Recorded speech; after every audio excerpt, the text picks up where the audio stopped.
Good evening, welcome to my channel. My name is David Okon. We have been talking about the cost of living all through this program, and we have been looking at different perspective of the cost of living to do with capitalism. Mainly was our main topic to say it was capitalism which caused the cost of living, and we are very consistent in our presentation. And when I say we, I mean you included. You are actually been viewing this channel. You have been viewing it. You have been subscribing, and you have been there when this project needed you. So you are actually included. Let's say we say you. I have been talking alone. Going forward, I'm actually planning to do a live, and I'll see how it goes. I still, because it's going to be the first time doing live, I've been given that space as quite limited because we are a small project, and as we grow, then we're going to get more capacity, more support from YouTube, and that's why it is necessary that if you value what we're doing here, do your best to watch the videos and share with family and friends, and also with colleagues. If you have colleagues, or you can share with strangers, because who knows, strangers might be interested in the video and in the issue of the cost of living, and subscribe to the channel. And that's one the reason I keep saying this: subscription and all these other activities is actually a way of supporting the channel to grow. I want the channel to grow, and everybody who value the program would want the channel to grow. That's why I keep saying it over and over again to explain why it is important to support the channel. Leave a comment below and let me know how we are doing. I've been getting some comments. One comment is it's a lot of comments. Imagine if more people would give comments, it would be a lot more. The more the merrier. And and I've been saying at the outset that capitalism is the economic system.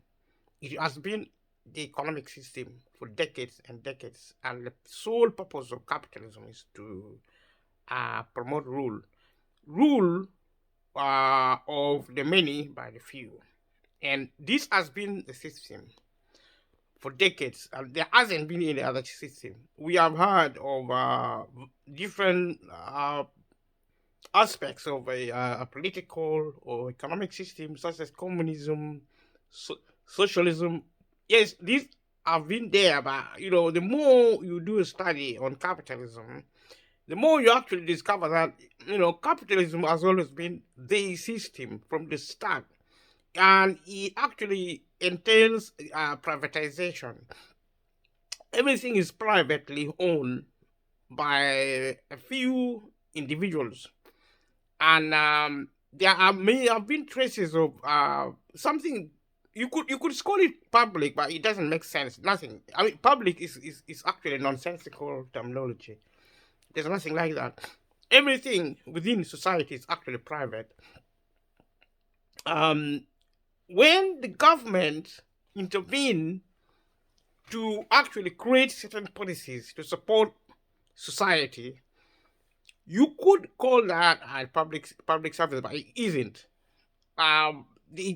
Everything is private. Even if the word private is to be associated with the government, politics, and economy, which it is, because that is how society was created. It was created by private individuals, and the system of rule was created by private individuals who had a lot of power and influence.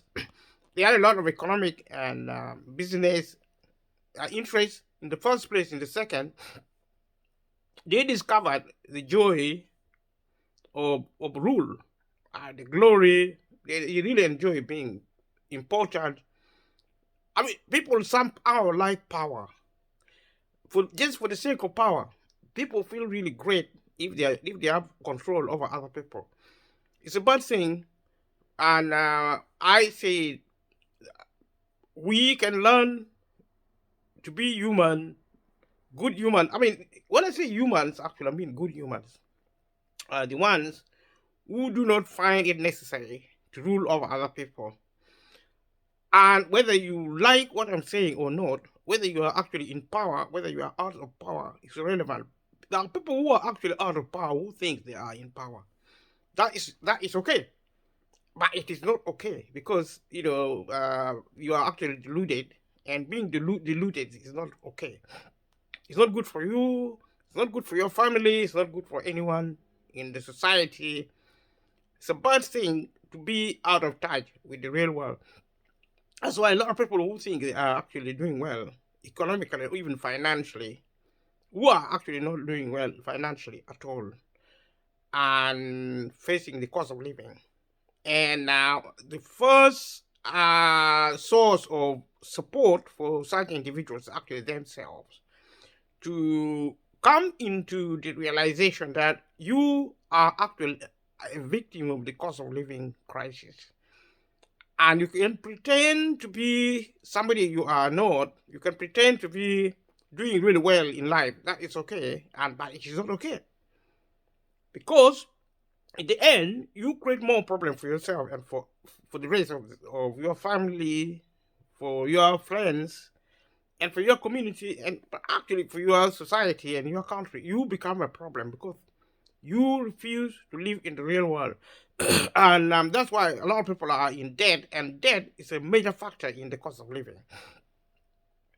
It's a critical factor affecting the cost of living crisis. And it's people who are deeply in debt who are actually this is actually the category of people who are suffering the most because they're in shock and they can't manage their budgets. They cannot now even manage to keep to the lifestyle they are created, like borrowing money and spending the money they don't have for the things they don't need.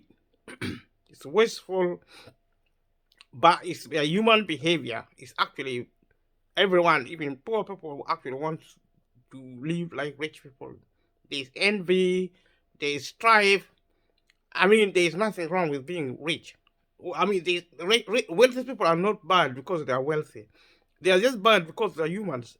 They are not bad as humans because humans are necessarily bad, but because they're poorly educated. So that is the hope. It's a good thing. It's a good thing to know that people are bad because of bad education.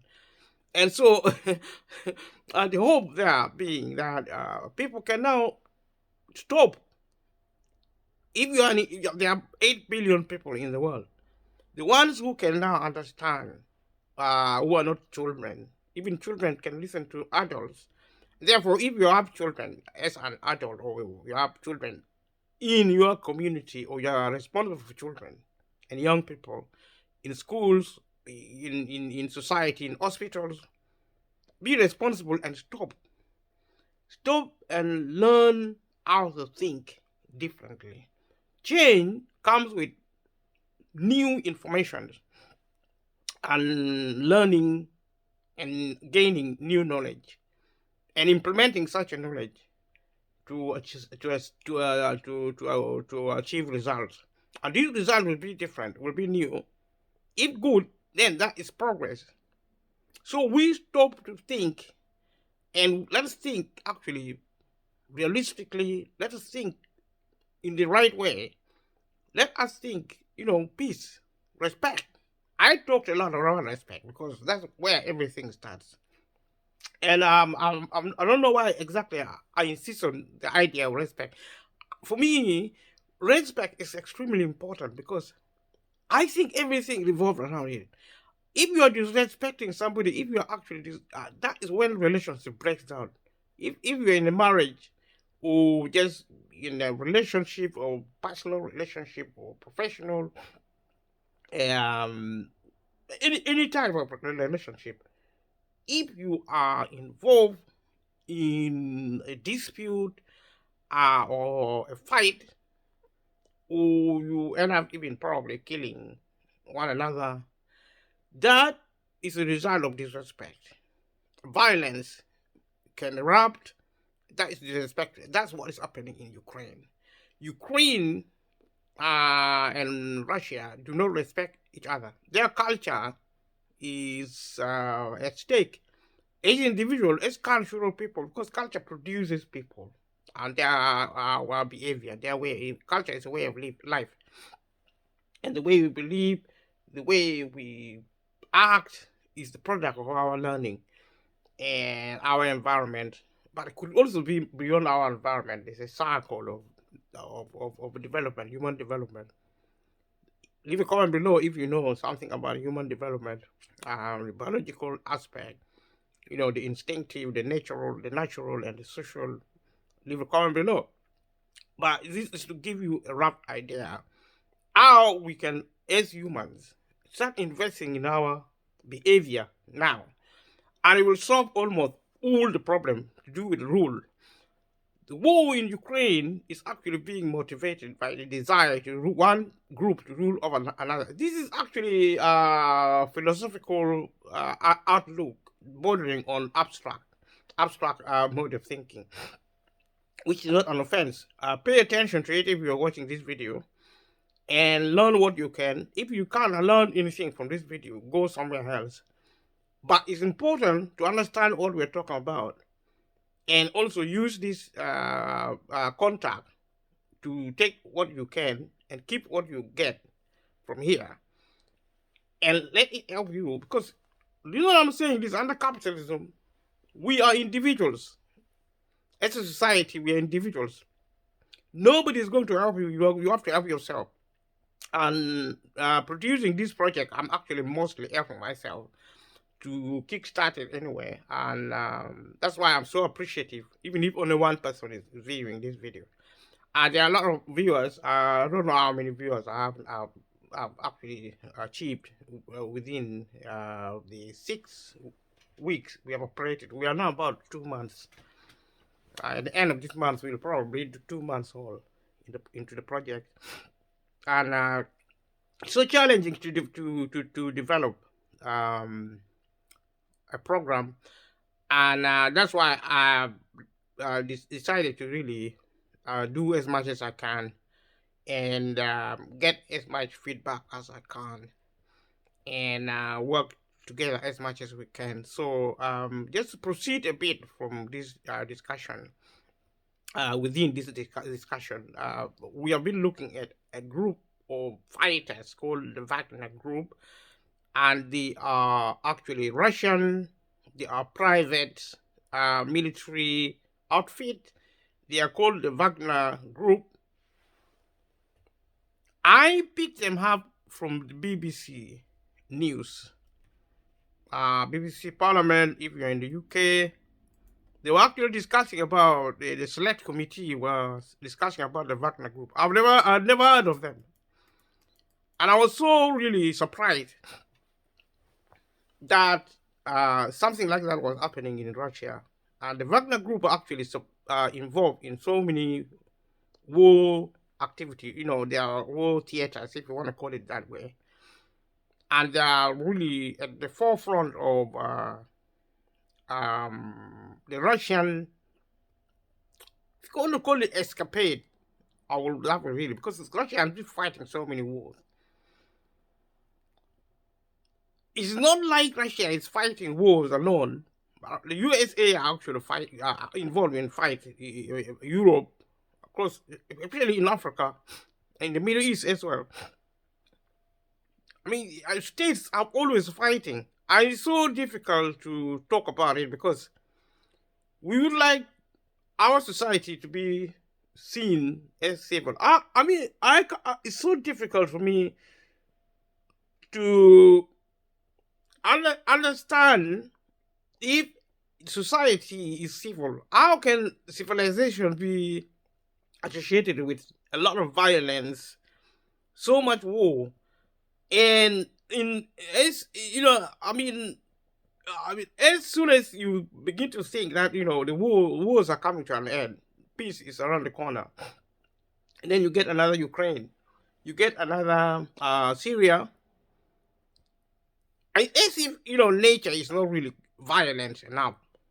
We see in Syria and Turkey the earthquake.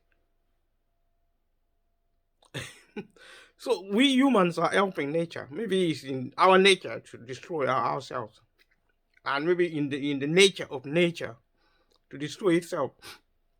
But I would argue that humans are different. We may be natural creatures, but we are social. We have more intelligence. We live in the age of knowledge, and in the world of information. And so to speak, we are actually to understand that it is so important for us to take control of our lives and change the way we behave, change the way we think, and think peace. In as much as we think peace, in as much as we remain respectful one for another, it is my belief that things will begin to change. Because if we don't create peace, if we don't actually produce an environment for us to be happy, if we don't create that harmony, that requisite ingredient to produce a peace, which is harmony, which in theory is what the global economic system, political system is trying to achieve, is something called harmonization. So that we live in harmony, we work in harmony, we interact in harmony. It's well said, but the evidence are contrary so far. And we are at risk of self-extermination as a species with war. And I've been looking at Wagner Group, which is a private army. The private army are called mercenaries. They're called mercenaries. They're in America. They're in the U.S. They are in Europe, and they're in different parts of the world.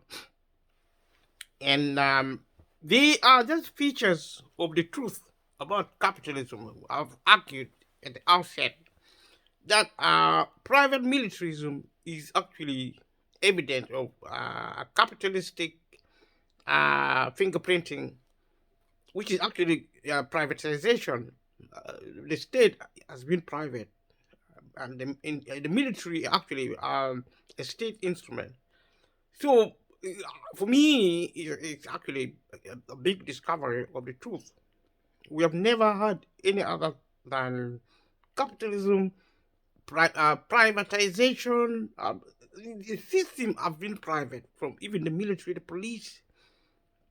It's now we're coming back to our own identity. We are like now coming back to where we began. We have a private security system, and we have the if you see traffic warden, traffic warden system, the traffic control.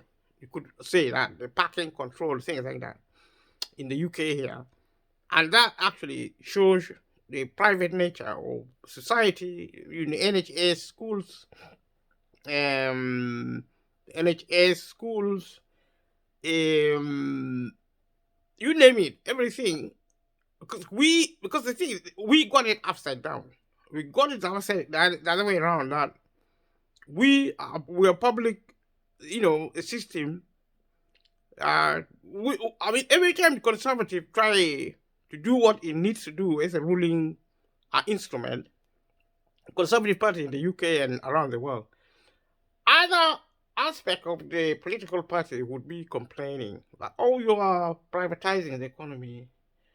You are privatizing the economy, and you are doing this, you are doing that, you are doing the wrong thing, privatizing the economy. So to speak, you'll find that Privatization was already actually there. You see, when the conservative talks of leveling up, building back better, actually building back better makes a lot of sense to me, but not in the way people have always thought building back better to mean. Building back better or leveling up for ordinary people of this country, it means uh, increasing the wealth and opportunity of the many so that everybody is at the same level at the top. If you look at the pyramid system of society, of power, that doesn't make sense. It's not true. I mean, many people cannot sit at the top. If you look at the pyramid system of power, this is something we started learning from, I think, primary school. If not primary school, then secondary school. Pyramid of power. I didn't know anything about it. Now I do. Pyramid of power is actually the structure of power at theoretical level. It's a principle. It is at the core of a political and power ideology. The principle is clear. You are not allowed to crowd the upper echelon of society, the upper section of rule. As simple as that, otherwise the system will collapse. You can do a practical experiment in a laboratory. The system will tip over. It will topple. That's why if you look at the pyramid, it has 4 bases and one point at the tip, at the top. So the man or woman who sits at the top is the ultimate ruler of the world. The rest, the rank and file, the rest of the rank and file are supposed to be on the ground level. You should be down, and in terms of illustration, those who are at the top sit on top of you to maintain their power. They need you to be at the top.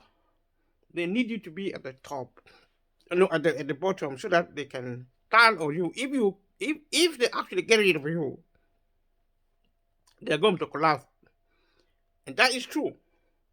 And that is a lesson to the people and the rulers. And I say the people who are ruled over. It is like to say, if you are actually ruled over, be happy because you are helping the rulers. Be happy. Just sit there and suffer. If suffering means anything to you. If suffering means anything to you, just sit down and suffer, or stand down and suffer. Allow the rulers to do their job, and until the system of rule dissolve itself. Because what goes up will ultimately come down. The pyramid system of society will ultimately dissolve. And naturally, don't ask me when. That's a futile question. I mean, it's worthless. Don't even bother to ask a question like that, because I don't know when. Nobody knows. But everything began, and everything started will come to an end. Nothing stays forever in human society. The pyramid economic logic and political logic was created by humans. That the few should rule and the many should serve.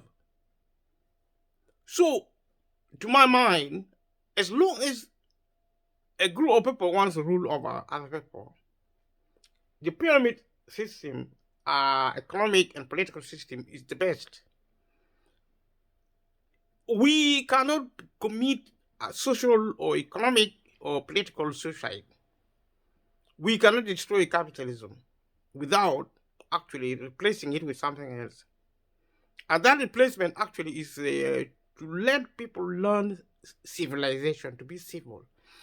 To rule one over another is uncivil, is actually backwardness. That's why now modern politicians no longer talk about rule. They talk about things like leadership or helping, like whatever they want to talk about.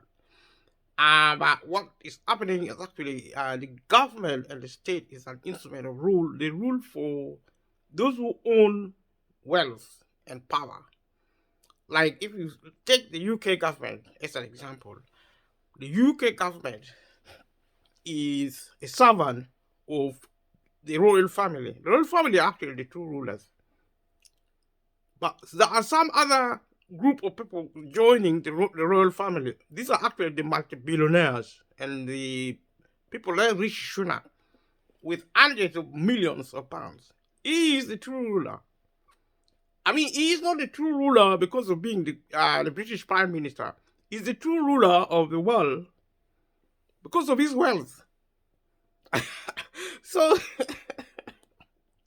if wealth, if wealth is if rule is an insult, then Rishi Sunak's wealth and is being a British premier as insult to injury. I don't see it that way at all because to me, this is something which happened in the past.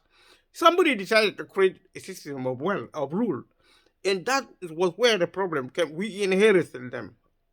There are people who are actually so lucky that they are rich, and by default they become rulers. I mean, that's a system which is not going to go anywhere anytime soon. We have to really adjust and live with it, and maybe just try your best to ameliorate some of the impact of the system of rule. I mean, the lower you are, the more you suffer, and that is evident. I mean, our health. I mean, we have struggled. People are, especially now with the crisis of the cost of living. People are so confused. People are asking the question: why are we suffering like that? You are supposed to suffer. But there's nothing the government can do about it. The government doesn't have an answer. There are some temporary measures the government can undertake, such as measures of intervention, which the government, the current conservative government would have done if it wanted to intervene. But the way it intervened was not really to protect the many. Even the government intervened to protect a political and economic logic that the poor should have less money than the rich. The rich who are actually now at the top should have more. So whoever has more will have more. Whoever have less will have less. Whoever has nothing will have nothing.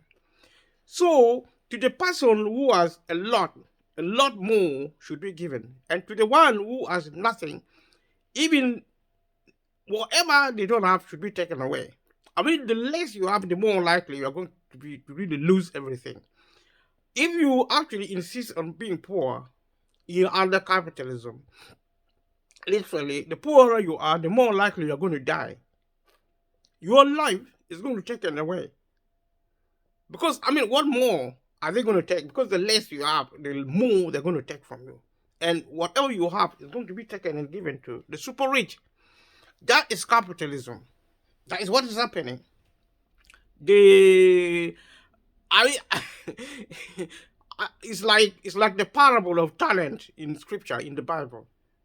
So you could argue that capitalism is very biblically relevant. If you know anything about the Bible, I'll leave a comment below, because capitalism is actually copied from the Bible. Because in what Jesus said, to him who has shall more be given, and from him who has not, even what he doesn't have, it will be taken from him and given to the one who has more. The parable of talent: if you have talent, use it. And that in that parable, the one who has nothing was actually rebuked for laziness. And so now, if the conservatives or even politicians look at poor people as being lazy, they're probably saying they are lazy thinkers. And in some way, this is true, because you have to compete. But you see, to actually distinguish these principles from what was said in the Bible, The Bible did not actually, maybe it was actually commentary because it did not recommend rule by the few or by the many, but there is actually a connotation, a connotational implication there that the one with power will always rule over the one without power. The one with wealth will always rule over the one without wealth. And that is the essence of capitalism.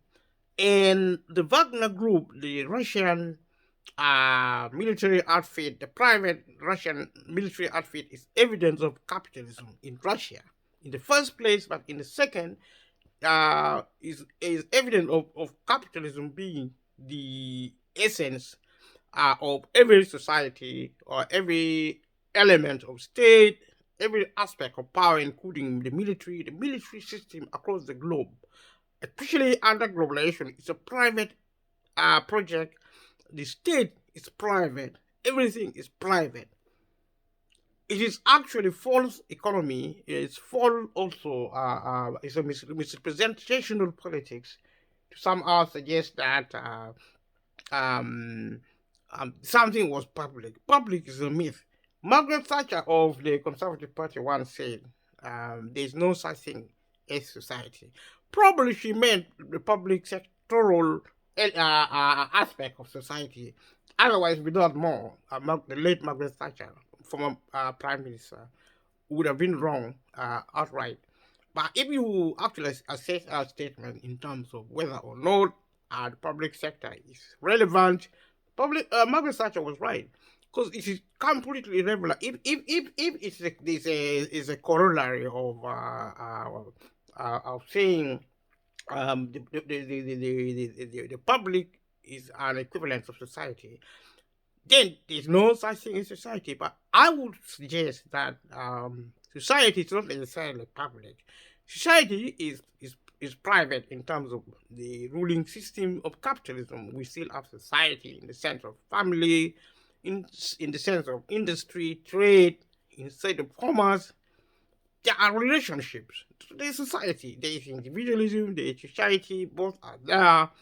They function for specific purposes. And to my mind, the building, and the improving of an individual is a very important function in producing a better and more sensible society. And in what I say, I call the cultural economy, we are actually better off to learn respect. Everybody talks about respect, but respect is what it is. I mean, if you respect somebody, you have to teach yourself the idea of respect. You have to stop thinking to rule over other people. Rule is wrong. So if there is any mechanism to produce respect at a corporate level, then such a system of readjustment or restoration should begin by teaching how to undo the incident of rule. And this has been happening for decades. To suggest it's going to be a solution immediately is going to be false. That's why when I talk about the cost of living, when I actually say let us identify problems, and before we begin to solve it, and then I started looking at different aspects of society, at institutional, policy, and legal dimensions. And as right now, we are looking at militarism as being a factor to cause the crisis of the cost of living. Thank you for watching my video, and I've been talking about militarism as a factor affecting the cost of living. And I'll leave a comment below. Subscribe to this channel and support it. And I'll see you in the next one. Thank you. Bye bye.